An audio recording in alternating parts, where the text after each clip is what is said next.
ataylab qilyapti deyishlaring mumkin do'stlar. Bu akamizni holatini ko'rib, bu akamiz Sherzod akamiz. Hozir biz Qashqadaryo viloyati Qamash tumanining Esaboy qishlog'iga yetib kelganmiz. Akamizni ayollari bizga murojaat qilgan, ya'ni 4 yil, 5 yildan beri akamiz shu holatga tushib qolgan. Sababi noma'lum do'stlar. O'zidan mana shunaqa qaltiroq bosib, kechasi uxlayotganda ham shu ahvol, kunduzi ham shu ahvol do'stlar.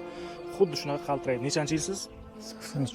83 yil. Akamiz hozirda gapirishlarda ham tutilib, sekin vaziyat og'irlashib boryapti. Agarda hozir davolanmasa, akamiz to'shakka yotib qolishi mumkin ekan. Siz ayollarsiz, nechta farzandlaringiz bor? 2 ta qizchamiz bor. O'tgan yil o'g'ilcham bo'lmadi. 11 yil davolatib ko'rsatmagan joyimiz qolmadi. Lekin bu olam tark etdi. Hech bir ota-onaga bunday farzand dog'ini ko'rishlik ravo ko'rmayman. Akamizni 11 yoshli farzandi bo'lgan ekan, o'g'il farzandi tug'ilgandan kasal bo'lib tug'ilgan, 11 yil davomida davolatishgan va o'tgan yil farzandidan ayrilishgan do'stlar. Bu akamizni davolatamiz deb, o'sha o'g'lini davolatamiz deb bu oilani hech vaqosi qolmagan do'stlar. Hozirda xalqimizga murojaat qilib chiqyaptilar. Xolamiz bu akamizni onalari. Bizlardan qaytmadi, xalqdan qaytsin, bizlardan qaytmasa.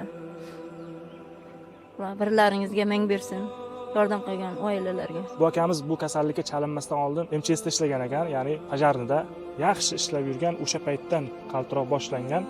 Keyin ishidan ham ayrilgan, hozirda umuman oilasini ham boqa olmaydi bu akamiz. Shu holatga kelib qolgan do'stlar. Samarqandda davosi bor ekan do'stlar. Miyasiga chip qo'yilar ekan.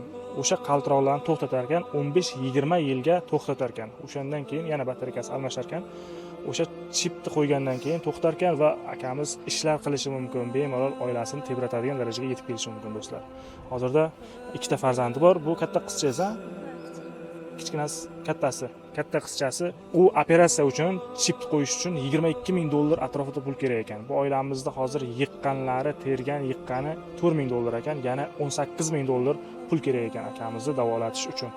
Nima deysizlar do'stlar? Qo'llab-quvvatlab mana shu akamizga yordam berib olamizmi? Hozir bu oilada boquvchi yo'q. Hozir akamiz to'xtagan. Saxovat peshan insonlarga yordam berganlarga biriga ming bersin. Qizlarga boshqa bersin. Sog' salomat bo'lsin. Akamiz 24 soat shunaqa. Uxlayotganda ham, turganda ham xuddi shunaqa harakat. Akamiz charchab ketar ekan. Bizdan qaytmasa Allohdan qaytsin. Mana shu farzandlar dadajonim qachon tuzaladi deb ko'p savol beradi. Ovqatlarni yeyolmay qolayotganda yedirib qo'yadi. Dadasini mendan ham ko'proq yaxshi ko'radi. Buni ahvolini ko'rmayman, qiynalib ketaman bolalarga. Xudo xolasa men videoni xalqimizga chiqaryapmiz. Yordam berishadi, xudo xolasa qarab turishmaydi. O'g'lingiz tuzalib ketgandan keyin ham video qilamiz kerak.